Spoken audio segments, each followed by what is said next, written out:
Assalamu alaikum dostlar, welcome to my English with Erkan YouTube channel. I'm Erkan.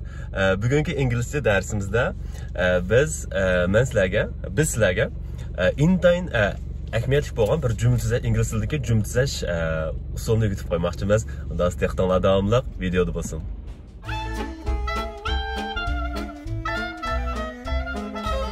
Xo'sh sizlar, bugungi ingliz tili darsxonamizda biz ingliz tilidagi sabab natija munosabatida keladigan bir jumlalarni tuzgan vaqtimizda, masalan, manda bo'lganda, shuning uchun manda bo'ldi degandek. yoki bo'lmasa, xalqan shu o'tmishdagi ikki ish to'g'risida boshqalarga ucha bermoqchi bo'lsangiz, ikki ish to'g'risida gap qilmoqchi bo'lsangiz, bu chaqda qanday jumla tuzaymiz? Bu yerda nihoyatda chiroyli bo'lgan bir jumla tuzash shaklini sizlarga o'rgatib qo'ymoqchimiz. Unda bo'lsa, misol bilan ko'raylik. Mesela, ben Uyg'ursindaysa İngilizsin degan. Mesela ben kinoxonga borgan vaqtimda kino allı burun boshlanib bo'pti ekan to'q. When I arrived at the cinema, the film had already started. When I arrived at the cinema, the film had already started. Okay? Bu xil jumla shaklini biz past perfect deymiz. Yana bir misol ko'raylik. Balaga qoldi, ya'ni unsa avarchilik qoldi, chunki balalar topshiriqlarini ishlamagan dedi. Balalar topshiriqlarini ishlamaganligi uchun avarchilikda qoldi. The children were in trouble because they hadn't done their homework.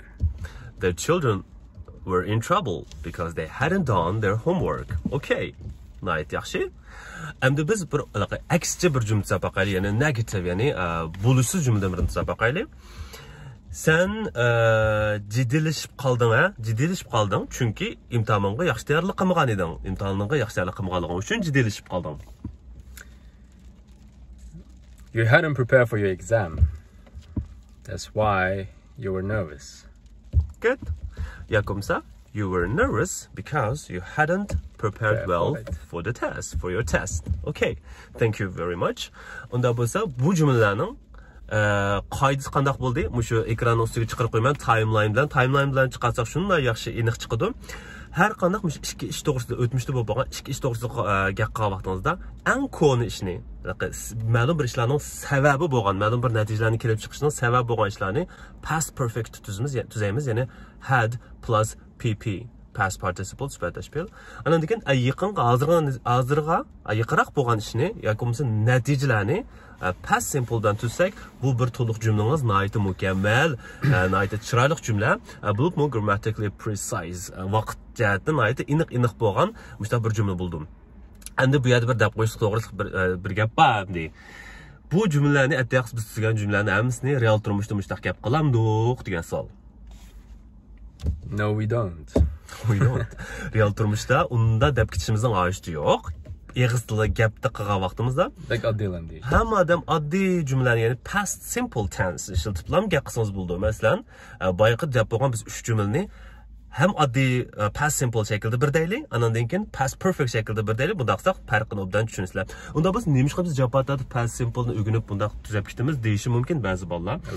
Albatta, buning sababi bor. Bu sababi agar siz mustaq bir intervyularga ingliz tayyorlab qilayotgan bo'lsangiz, ingliz deyishga tayyorlab qilayotgan bo'lsangiz, TOEFL, IELTS'larga imtihon berishga tayyorlab qilayotgan bo'lsangiz, yiziqcha maqolalarni yozayotgan vaqtlaringizda, anda bo'lganda past simple jumlalarni tuzganning o'rniga present perfect so'zlaydigan yoki present perfect ishlatib, past perfect ishlatadigan past perfectlarni ishlatsangiz, joy-joyiga keltirib, bu chaqda bir nomer beradigan yerga 2 nomer olsiz, natijangiz yuqoriroq bo'ldi. Qanday intervyularda davatgan bo'lsangiz, tilingiz texmi chiroyli, bir o'qigan odamdek qilgan bo'lsiz degan gap. Okay. Unda bo'lsa boyqa jumlalarni yana bir ikki xil shaklda aytaylik. Kinoxonga borgan vaqtimda kinolar sorry.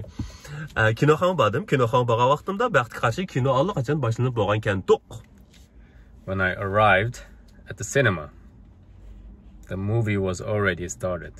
O'xshash jumlani endi past perfect desak, when I arrived at the cinema, the film had already started. Okay? Ikkinchi jumla, bolalar topshiriqlarini ishlamaganligi uchun balada qoldi yoki bo'lmasa avarchilikda qoldi. The children were in trouble because they didn't do their homework. Past simple. Endi past perfect ga qilsak, the children were in trouble because they hadn't done their homework. Üçüncü cümle. Sen yaxshi imtihonga tayyorlik qilmaganliging uchun jiddiyleşib qolgan eding. You didn't prepare for your exam. That's why you were nervous. Now, past perfect. O'xshash jumlani past perfect desak, you hadn't prepared for your exam. That's the reason. That's why you were nervous. Okay. Thank you for your collaboration again Always. for another video. Always here. Yeah. And that's all for today's lesson. Endi sizlarga berilgan topshiriq nima degan vaqtida videoning ostiga inkas qismiga comment sectionga xohlagan mazmunda menga ishga uchur bermoqchi bo'lib, ishga o'tib ketgan ishlar to'g'risida ishki gapni mushu biz o'rgangan past perfectni ishiltib turib, ishki ish to'g'risida menga bir jumla tuzab, videoning ostiga comment sectionga yozib qo'ying. Kelgan kommentlarning hammasini o'qiymiz va hammasiga inkas berishga tirishimiz, javob berishga tirishimiz. Good idea. Agar yoqtirgan bo'lsangiz, albatta like buttonini bosib qo'ying.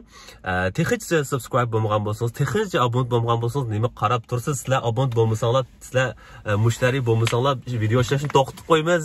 Ishlashni ojiz qolmaydi, shunaqa. Texnicha abunat bo'lmagan bo'lsangiz, tezdan subscribe buttonini bosib, subscribe bo'ling, abunat bo'ling. Yenidagi qo'ng'iroq belgisini bosib qo'ysangiz, har qatam yangi chiqqan videolardan dal vaqtida ko'ra olasiz. Bu bek muhim. Unda bo'lsa, kira qatamliq videolarimizni ko'rishaylik. Bo'ldi. Xo'sh.